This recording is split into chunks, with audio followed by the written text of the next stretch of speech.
বাংলাদেশের ফুটবলের সবচেয়ে গরম খবর কাবরেরার বিদায়।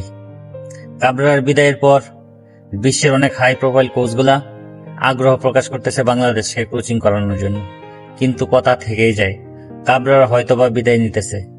বাংলাদেশ থেকে যদি সিন্ডিকেট বিদায় করা না যায়, সিন্ডিকেটের ভিতর হাজারো ক্যারাবেরা ঘাপটি মেরে বসে আছে, তাদের থেকে যদি বাংলাদেশ ফুটবলকে মুক্ত করা না যায়, বাংলাদেশের ফুটবলকে সামনে এগিয়ে নেওয়া যাওয়া সম্ভব না। ধরেন অনূর্ধ্ব 20 সাব চ্যাম্পিয়নশিপের কথাই, সেখানে তো কাবরেরা ছিল না, কিন্তু ডেকলাইন সুলাইমানকে কেন ম্যাচ টাইম দেওয়া হয় নাই? কে নিয়ন্ত্রণ করলো? কে ছিল তার পিছনে? খুঁজে সব সিন্ডিকেটকে একসাথে মুছে ফেলতে হবে, তবেই কোচকে স্বাধীনভাবে কাজ করতে দিতে হবে, তবেই ফুটবলকে এগিয়ে নেওয়া যাওয়া সম্ভব। তা না হলে যত ভালো কোচিং নেওয়া আসা হোক, বাংলাদেশের ফুটবলের তেমন কোনো উন্নতি করা সম্ভব না।